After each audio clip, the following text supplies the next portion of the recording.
Today we got Iron Storm. It's out of focus because it's awesome. I suck at strategy games. I'm not good at them. I'm a bad strategy person. I'm actually kind of good at Magic the Gathering though. I have a question. I think some of the people here might be sexually inexperienced. Is it true that if you don't use it, you lose it? Is that a serious question? No, it wasn't. Okay. Anyways, you know what I really liked about this game?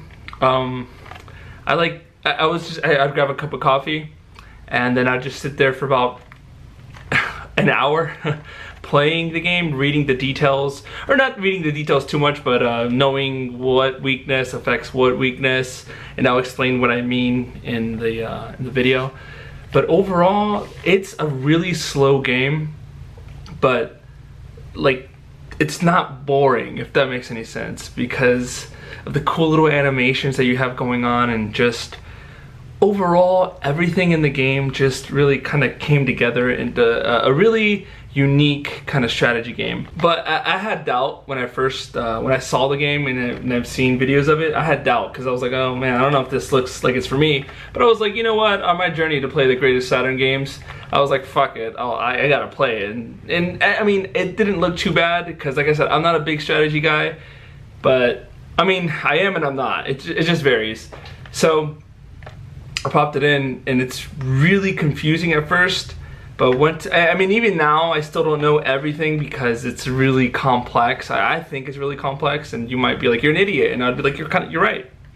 But there's a lot of detail in the game, and it's not for everyone, I think, but it is if you give it a chance. Just don't pop it in and be like, oh, okay, it was fucking whatever. I'm not that crazy about strategy games, because I'd feel the same way. But if you really take your time, grab a cup of coffee, take your time, put the bitch in, and just turn it on, take your cup of coffee, and just enjoy it. That's what the game is. Just enjoy the slow pace of your strategy.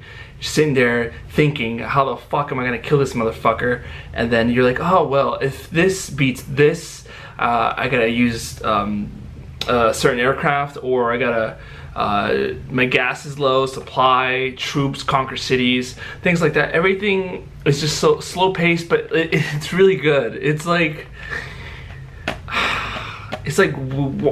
wanting something really bad and not being able to have it as quickly as you want, but slowly getting to the end and enjoying it while you get there. That's Iron Storm.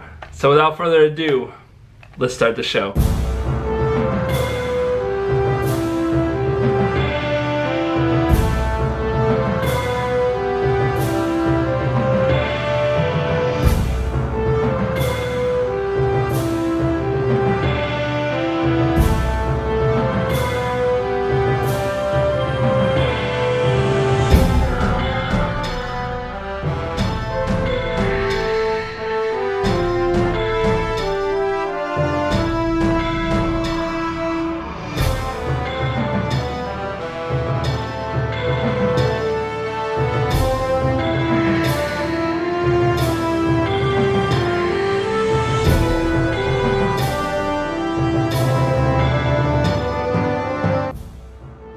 Welcome to Iron Storm, everyone.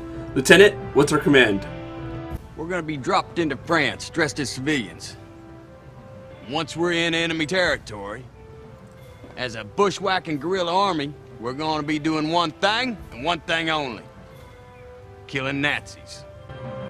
Alright, the game kind of works like this. Here I'm playing as Japan. They're the yellow ones. My cruiser is that little hexagon box. And when you highlight one of your troops, it showcases a hexagon surrounding, which is where your troops can move, being of course of the selected troop that you pick. So once you move, an attack option is available only if your target can be targeted by your selected troops. Then you're presented with this pretty badass animation, and they vary from fucking everything, which is to me one of the best parts of the game.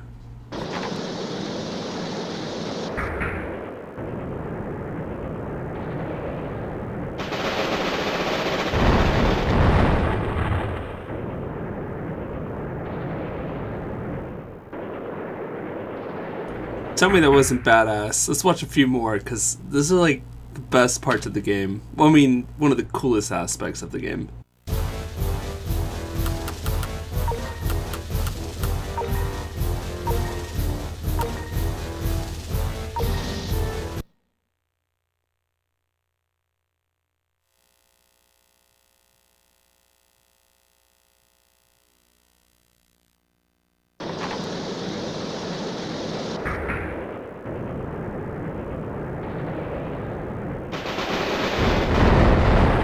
Get wrecked, motherfuckers.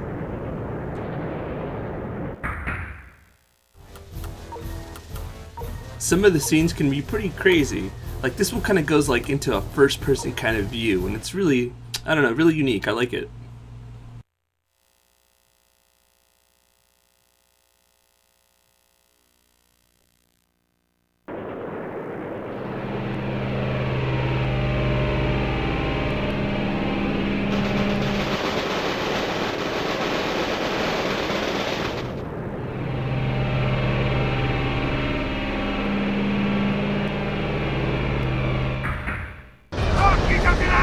Come on, Margot!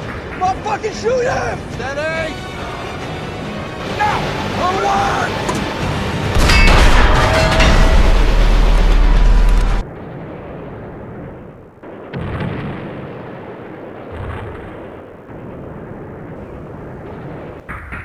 Now, I don't know about y'all, but I sure as hell didn't come down from the goddamn Smoky Mountains, cross 5,000 miles of water, fight my way through half of Sicily, and jump out of a fucking aeroplane to teach the Nazis lessons in humanity.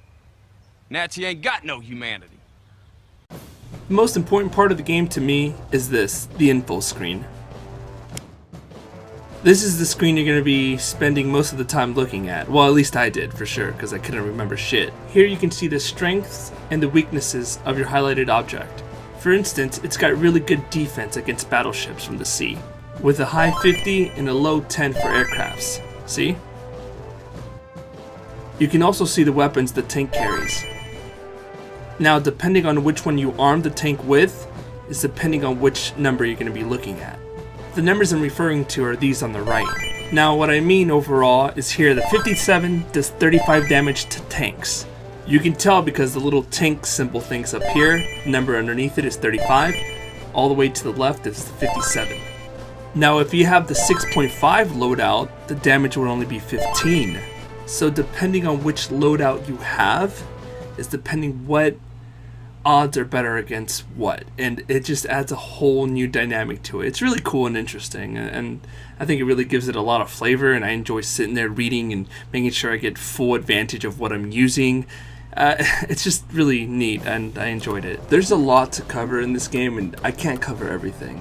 So I'm just going to try to cover things that helped me out the most. So when I try to move the Heath, whatever the fuck it's called, I try to move and attack, and it won't let me. So I'm going to show you here is the different arms for the aircrafts. You can only arm them while they're stationed at the airport, or air station, whatever the fuck that's called, okay? So 1, 2, and 3 each represent a different weapon.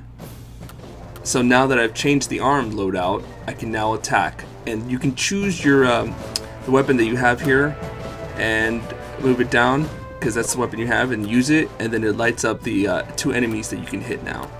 I hope I explained that pretty well. I know it's a little confusing because it's a lot. There's a lot to this game, and it's really, really hard. Dude, hey, partner.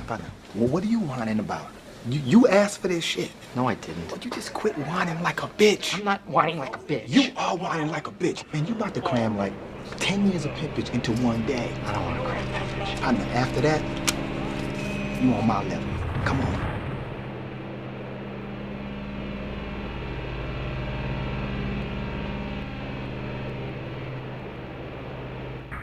Okay, this is the last bit I'll go over, and I'm kind of done.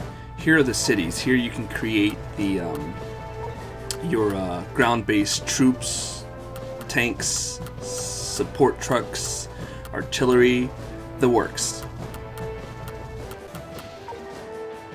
Moving on to the aircraft stations. Here you can make all your aircraft airplanes and shit. So there you go. You can't use them the turn you make the tanks or troops or anything. You have to wait one turn, then you can use them.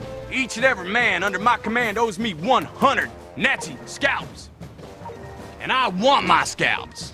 And all y'all will get me 100 Nazi scalps, taken from the heads of 100 dead Nazis. Or you will die trying. Okay, I lied. This is the last bit, okay? Your troops here can take over the cities, which you need the cities to gain more money, to repair, and to create. So, that's key in this game, so always have troops available.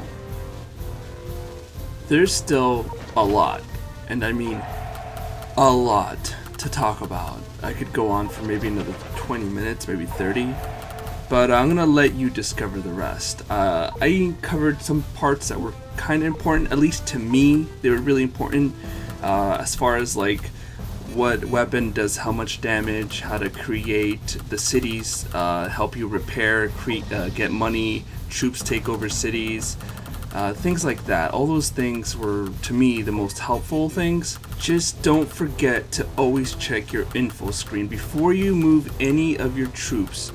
Please check your info screen to make sure that you have the correct loadout and that you're going to do the most damage to the aircraft, soldiers, battleships in the water, torpedoes, submarines, whatever, bases, everything. Just make sure you check it, okay? That's the most important part. So if you're new, sub. If anything, drop a comment, drop a like. If you're interested in the game, let me know. It's totally worth picking up for 60 bucks. I picked it up. So to me, it's worth 60 bucks. It'll last you a fucking long time. It's intense. It's amazing. I love it. I like it. Pick it up. Easy 60. Yes, for me, it's worth it.